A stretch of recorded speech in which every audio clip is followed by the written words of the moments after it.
Hey guys, thanks for joining me.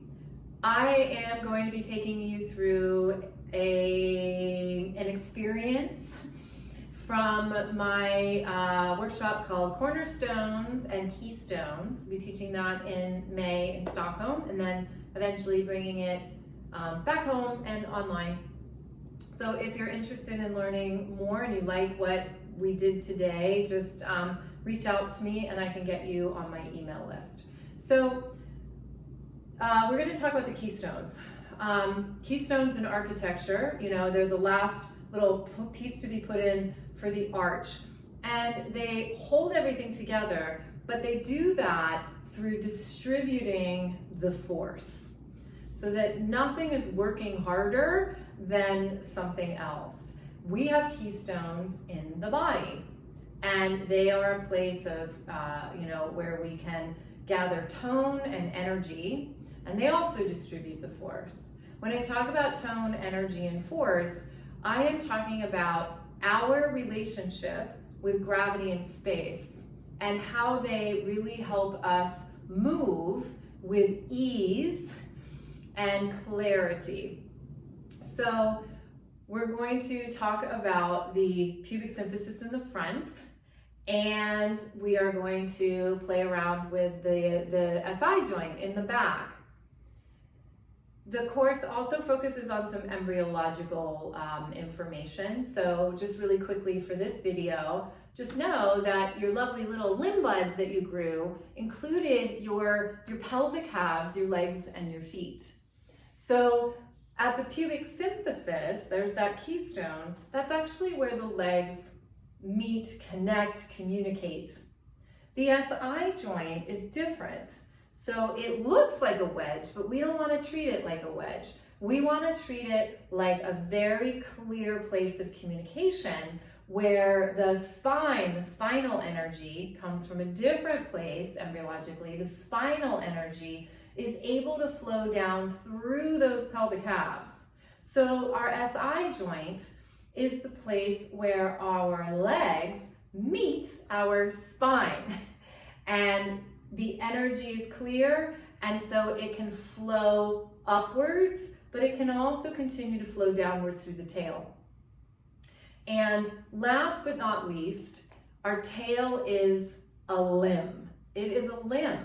It is a rudder. It helps us balance. So we want that clarity. Many times what happens is this whole area gets glumpy and kind of locked down, and we don't have freedom of movement. We end up with a lot of restriction and tight tissues here, kind of dehydrated.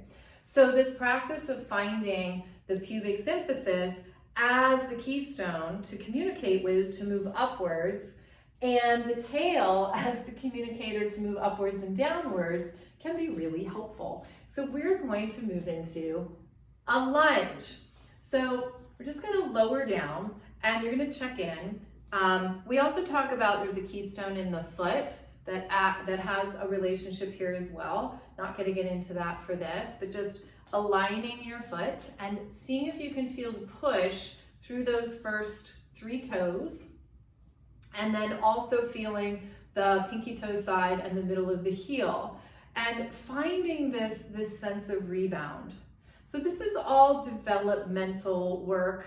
Did this on my harder side. So if I start to wobble, that's why, but that's good. I need more practice. So this is all developmental work. So what we're really doing is yielding and then we're pushing. So we're really gathering energy. We're not joints and pieces and parts. This is this full holistic movement. Now the back foot, you want to try to find the push of that foot as well.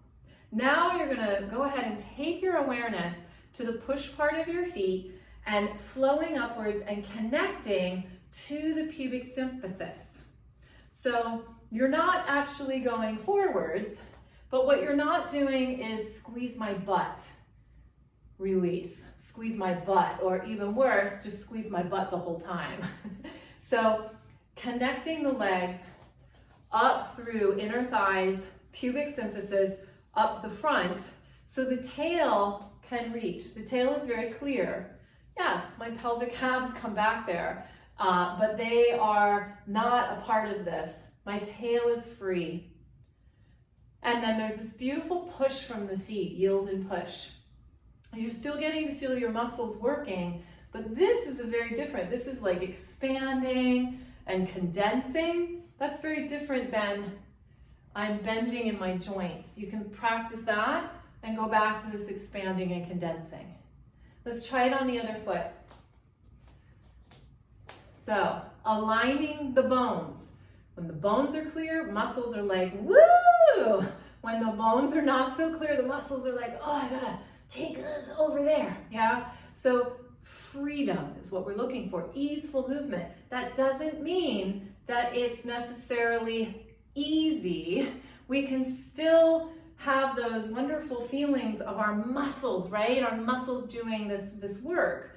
But it's very different to have muscles that expand and condense than it is to have muscles that contract and are rigid, okay? So breathing and finding that connection, feet to the pubic symphisis, feet to the pubic symphisis. Now, let's try something else.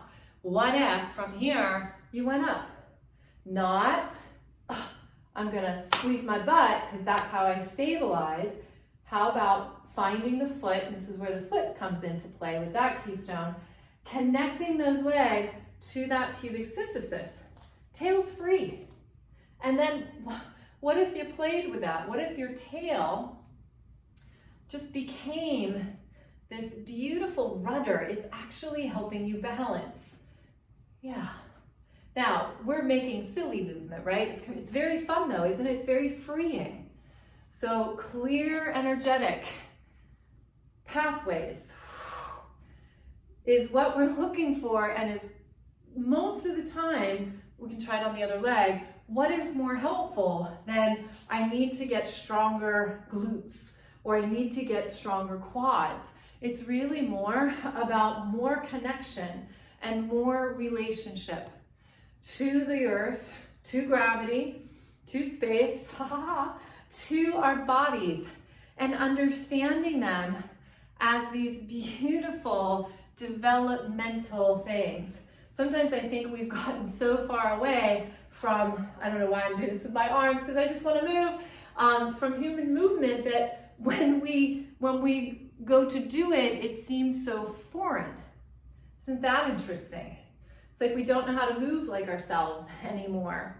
But if you watch babies, oh my goodness, I mean, they're just so fun.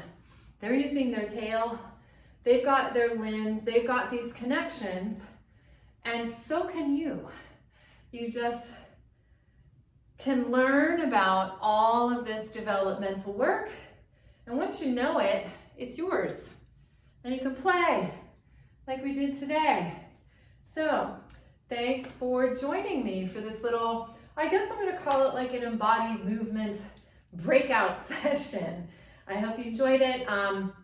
Let me know in the comments what you thought, what you were feeling. And again, if you'd like to learn more about this, please reach out to me and I can get you on my email list. Take care, you guys.